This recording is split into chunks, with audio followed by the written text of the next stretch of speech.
Assalamualaikum warahmatullahi wabarakatuh. Selamat pagi anak-anak. Bagaimana kabar kalian hari ini? Semoga kita semua selalu dalam keadaan sehat walafiat, tidak kurang suatu apapun dan selalu dalam lindungan Allah Subhanahu wa taala. Nah, baiklah anak-anak. Untuk pagi hari ini Bu Risa tidak memberikan materi karena hari ini kita akan membahas soal-soal yang ada di LKS. Jadi mohon maaf sebelumnya mungkin Bu Risa belum pernah memberikan video penjelasan tentang pembahasan kunci jawaban yang ada di LKS ya. Mohon maaf sebesar-besarnya. Dan mulai sekarang insya Allah Bu Rista setiap akhir pembelajaran akan Bu Rista berikan kunci jawaban beserta pembahasannya. Nah, hari ini kita akan membahas penilaian pembelajaran mulai dari pembelajaran 1 sampai pembelajaran 6. Nah, untuk pembahasan penilaian harian nanti akan Bu Dista bahas berikutnya. Nah, baiklah anak-anak, yang kita bahas hari ini adalah buku LKS. Jadi silahkan kalian buka buku LKS-nya, tema 8 di halaman 6. Buku tema 8 halaman 6. Nah, di situ nanti hari ini kita akan membahas jawaban, kunci jawaban yang ada di LKS-nya. Nanti jika ada materi atau catatan yang belum Bu Rista catatkan atau belum pernah Bu Rista jelaskan, silahkan kalian coret-coret di buku LKS-nya boleh, atau kalian catat di buku catatannya juga boleh. Jadi nanti akan Bu Rista jelaskan sedikit tentang pembahasan yang ada di dalam jawabannya. Nah, anak-anak, sambil mendengarkan Bu Dista, kalian buka LKS-nya, kemudian nanti jawabannya kalian silang. Kalian silang di buku LKS-nya langsung, tidak usah di buku catatan, silakan dikerjakan di buku LKS-nya langsung ya.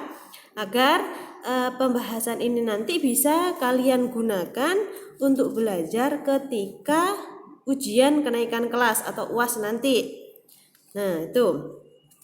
Jadi silahkan langsung dikerjakan di bukunya. Insya Allah nanti soal-soal akan diambilkan dari buku LKS dan juga buku paket. Selain itu juga ada materi yang ada di dalam buku catatan.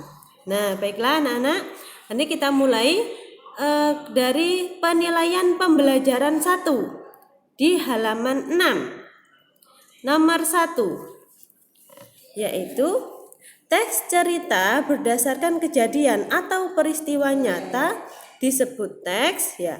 Karena peristiwa nyata, maka dia adalah teks non fiksi.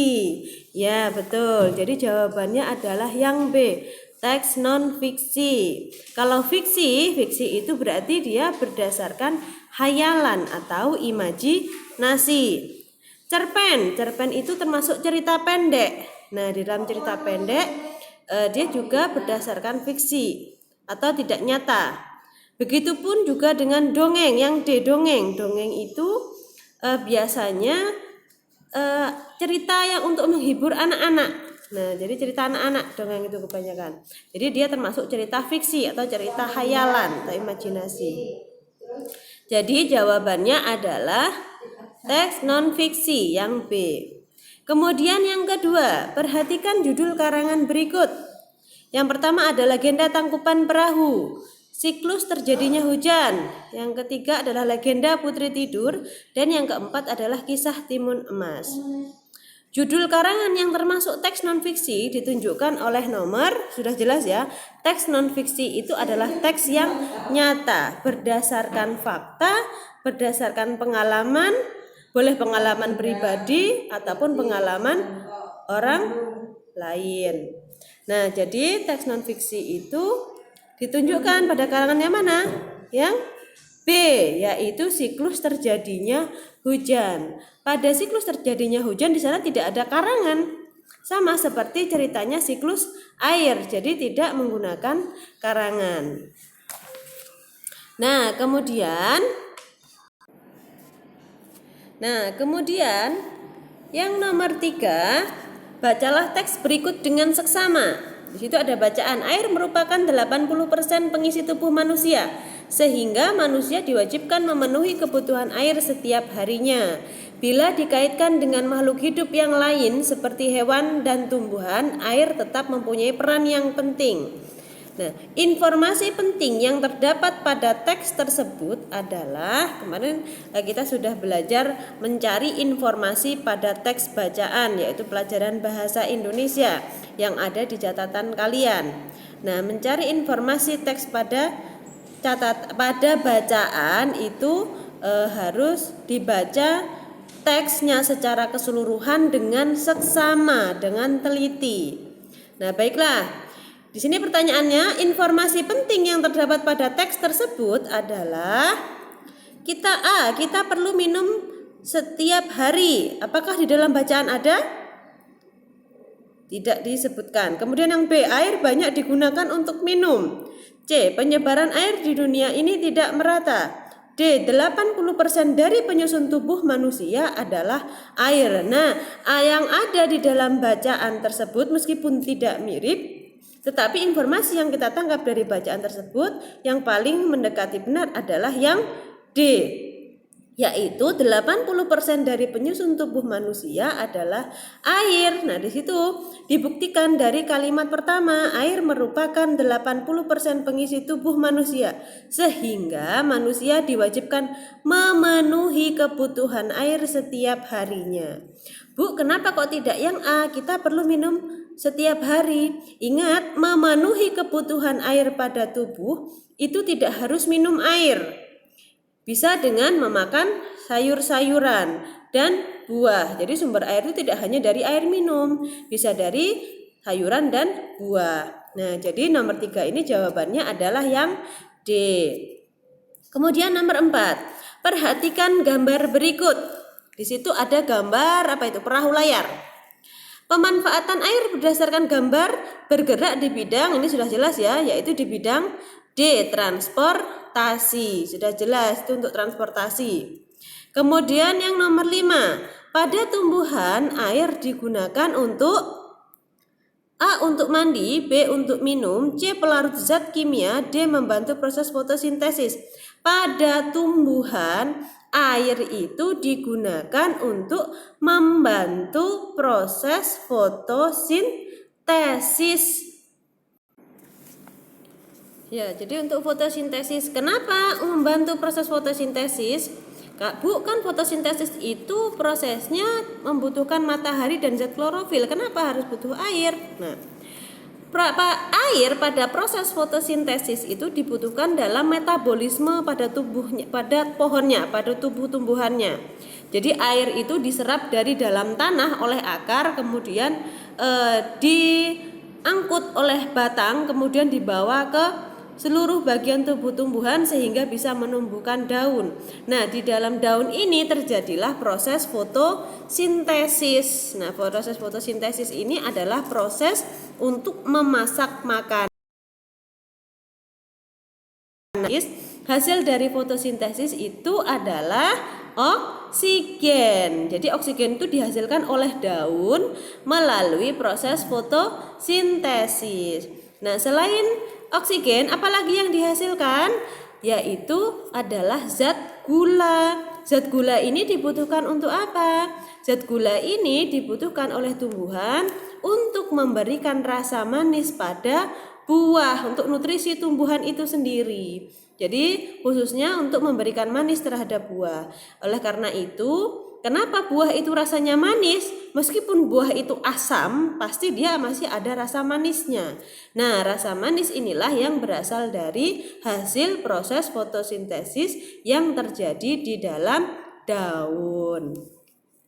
Nah, itu nomor 1 sampai 5 pada pembelajaran 1. Kemudian kita lanjut ke pembelajaran 2, penilaian pembelajaran 2. Nomor 1. Berikut alat musik yang menggunakan tangga nada pentatonis.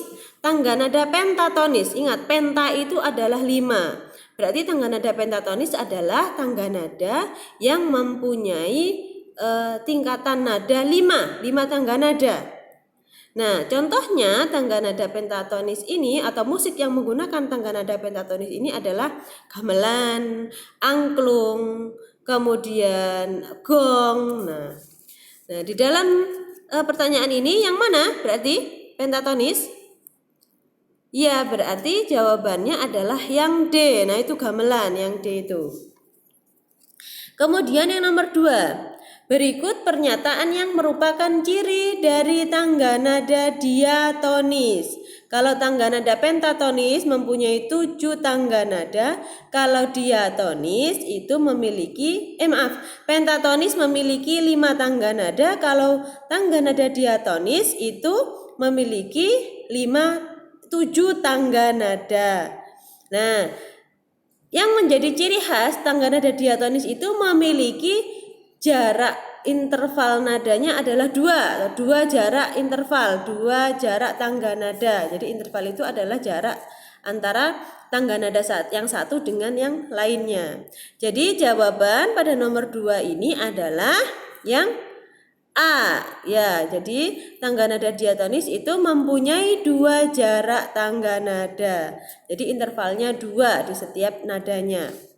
Nomor 3. Proses air dari atmosfer yang turun ke bumi dalam bentuk hujan dan terjadi secara terus-menerus disebut dengan, kemarin sudah dijelaskan, disebut dengan apa? Yaitu yang A, siklus air. Betul. Kalau yang B, pembukaan air bukan. Penguapan air itu adalah prosesnya. Sedangkan penyerapan air itu juga prosesnya, imbibisi, infiltrasi. Nah, jadi jawabannya yang paling betul adalah yang A.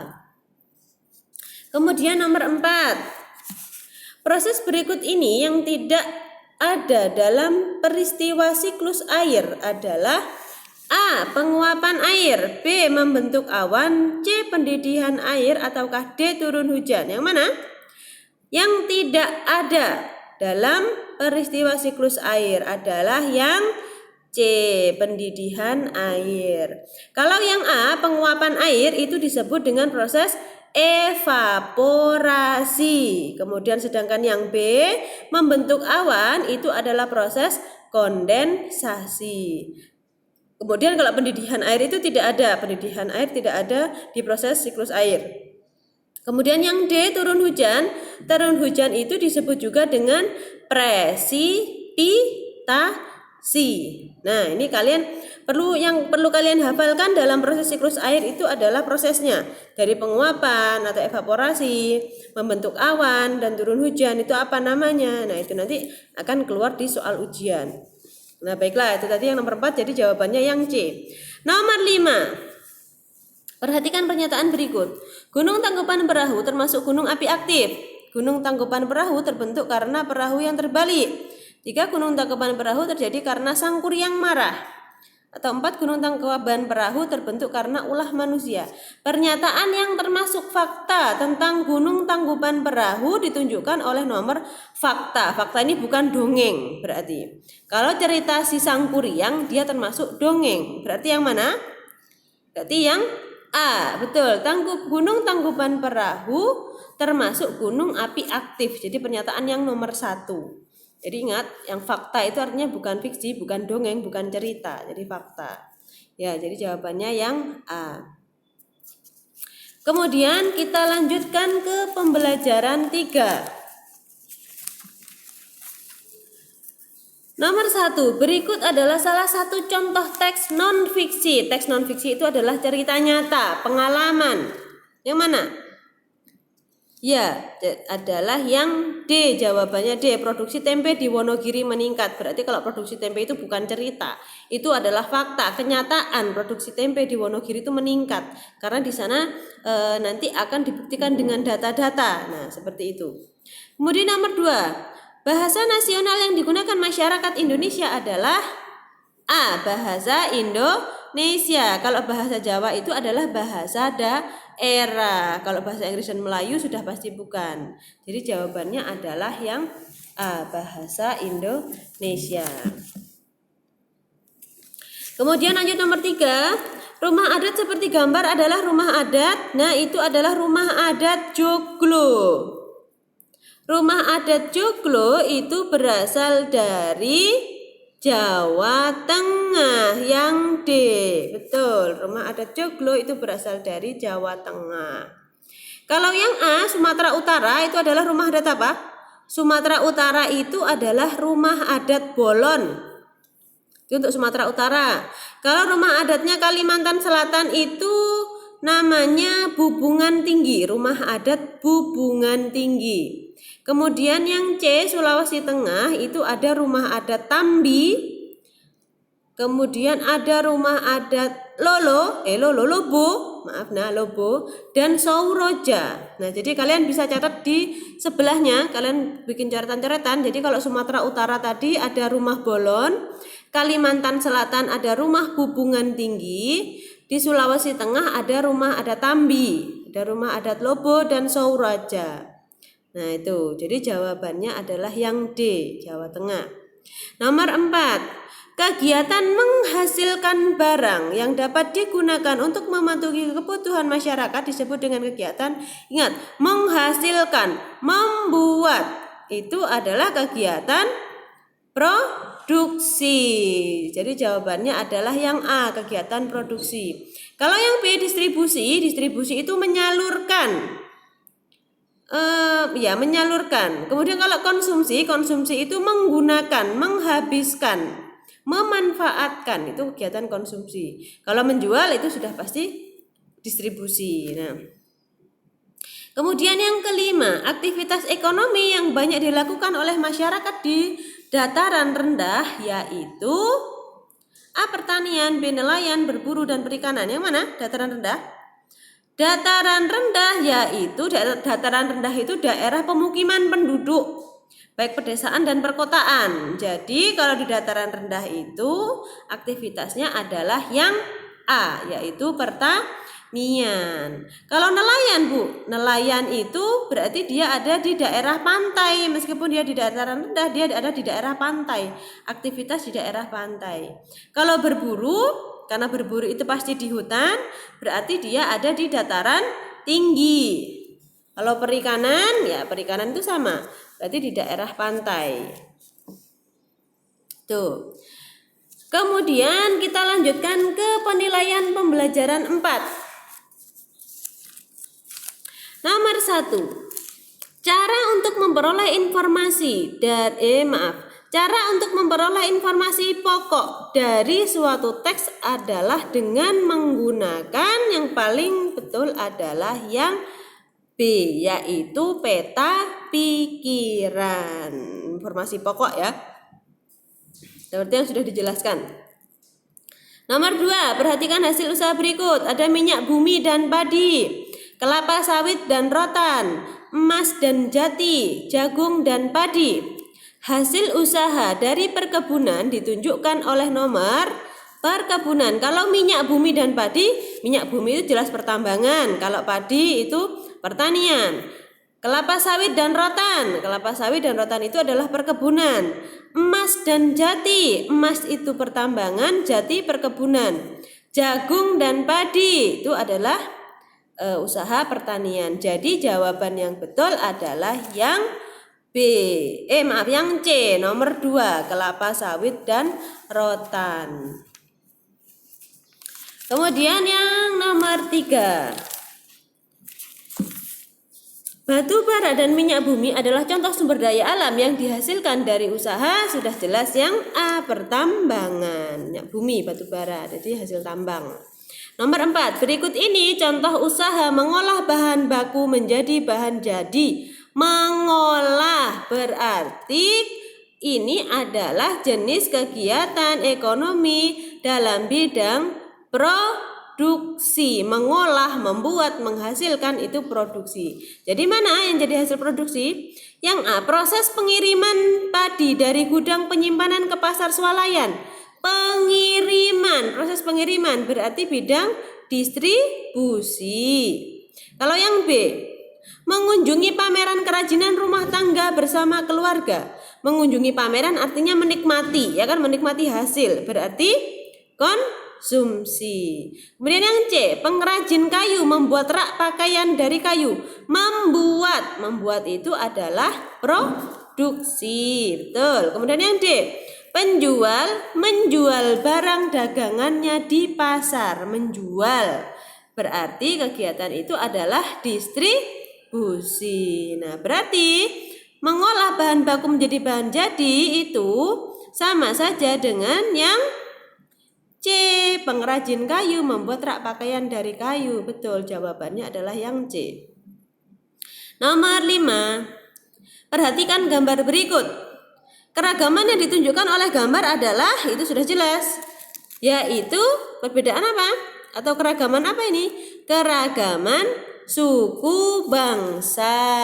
Jawabannya adalah yang B.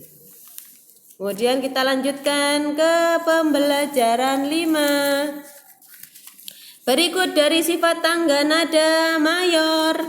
Sudah sering. Tangga nada mayor berarti riang, gembira. Kalau minor itu berarti sedih, haru, berduka, melankolis. Nah, nomor 2, ikan-ikan di sungai akan mati jika tidak ada air. Hal ini menandakan ikan membutuhkan air sebagai apa? Kalau ikan, air itu sebagai tempat hidupnya, yang C sebagai habitatnya. Kalau sumber makanannya, ikan itu bisa makan plankton, bisa makan lumut-lumut atau tumbuhan air. Tetapi kalau tidak ada air sebagai tempat hidupnya, ikan akan mati. Berarti jawabannya adalah yang C, tempat hidup. Nomor 3, perhatikan pernyataan berikut. 1. Membiarkan keran air tetap mengalir, tidak membuang limbah ke sungai, membuang sampah ke sungai, menyemprot padi dengan insektisida. Salah satu cara menjaga kelestarian air ditunjukkan oleh nomor, sudah pasti nomor 2. Tidak membuang limbah ke sungai, baik itu limbah pabrik, limbah rumah tangga. Karena dengan membuang limbah ke sungai, air akan menjadi tercemar. Kalau sudah air menjadi tercemar, maka apa? Ekosistem akan rusak. Kalau air tercemar, ikan-ikan dan hewan-hewan lain yang hewan-hewan air maupun tumbuhan air yang hidup di dalamnya akan mati. Begitupun juga manusia juga akan terganggu. Kenapa? Karena air sungai itu diambil oleh manusia, diolah menjadi air PAM atau air PDAM. Bayangkan kalau air sungai tercemar, kalian di rumah menggunakan air PAM atau air PDAM, berarti kalian menggunakan air yang tercemar, meskipun itu sudah melalui proses klorinisasi atau proses penjernihan air. Tetapi air itu kan tidak berasal dari air tercemar. Akan lebih baik lagi kalau air PDAM atau air PAM itu berasal dari air yang tidak tercemar, sehingga juga tidak akan mempengaruhi kesehatan manusia. Nah, itu jadi jawabannya adalah yang B, nomor 2. Nomor 4, karya sastra fiksi dibuat berdasarkan, ingat fiksi. Fiksi itu adalah hayalan. Berarti yang mana? Adalah yang A, yaitu imajinasi pengarang. Kalau peristiwa nyata itu adalah teks non fiksi. Pengalaman penulis dan pengalaman orang lain juga teks non fiksi, karena itu adalah pengalaman yang nyata.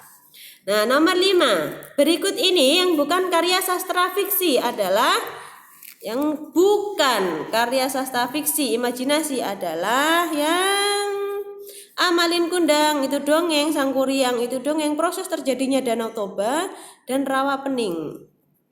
Berarti yang bukan karya sastra fiksi adalah yang C, ya, proses terjadinya Danau Toba. Nah, Danau Toba itu secara fakta dia terjadi karena letusan supravolcano, nah, yaitu terjadi karena ledakan besar dari Gunung Toba dulunya. Nah, karena terjadi ledakan besar, dia menghasilkan membuat cekungan, kemudian ketika hujan terisi air, nah terjadilah Danau Toba. Nah, itu. Kemudian pembelajaran 6. Nah, Berikut ciri dari teks non-fiksi adalah A. Imajinasi, B. Tidak nyata, C. Cerita fiktif, D. Berdasarkan pengalaman. Yaitu jelas yang D. Berdasarkan pengalaman. Non-fiksi itu adalah nyata. Nomor 2. Perhatikan pernyataan berikut. Banu memusuhi Wayan karena berbeda suku. Pak Joko enggan membantu Pak Bowo karena berbeda agama. Bayu mempersilahkan Teguh ketika ingin beribadah. Tika mengajak Susi karena perbedaan warna kulit. Sikap menghargai keragaman sosial budaya ditunjukkan oleh nomor mana? Keragaman sosial budaya berarti nomor 3. Bayu mempersilahkan Teguh ketika ingin beribadah. Kalau yang lain itu bukan menghargai ya, memusuhi, enggan membantu, mengejek, itu bukan sikap menghargai. Nomor 3. Pakaian adat berikut ini yang tidak berasal dari daerah di Pulau Sumatera adalah mana? Sudah jelas? Adalah yang C. Kebaya. Kebaya itu adalah pakaian adat mana? Iya, pakaian adat Jawa. Baik Jawa Timur, Jawa Tengah. Nah, pakaian adat Jawa kebaya. Ulos. Ulos itu berasal dari pakaian adat dari Sumatera Utara. Ulos.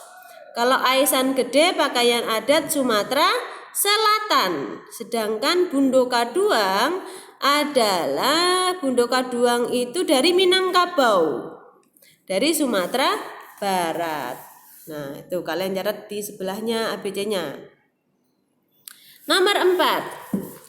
Berikut ini yang merupakan ciri nada diatonis mayor adalah mayor. Mayor itu yang sudah jelas pasti yang D. Bersifat riang gembira ya. Nomor 5 terakhir. Salah satu ciri nada diatonis mayor yaitu memiliki interval, sini sudah jelas. Yang A yaitu 1 1 setengah 1 1 1 setengah. Nah, baiklah anak-anak, alhamdulillah pembahasan kita sudah selesai dari penilaian pembelajaran 1 sampai pembelajaran 6. Untuk penilaian harian nanti karena masih akan ditugaskan oleh Bu Rista, jadi kalian tunggu saja untuk video pembahasannya akan Bu Rista buatkan. Nah, baiklah anak-anak, semoga pembahasan hari ini bisa kalian manfaatkan dan gunakan sebagai bahan belajar nanti ketika akan ujian. Jangan lupa dicatat dan ditulis atau disalin di buku LKS-nya sambil belajar.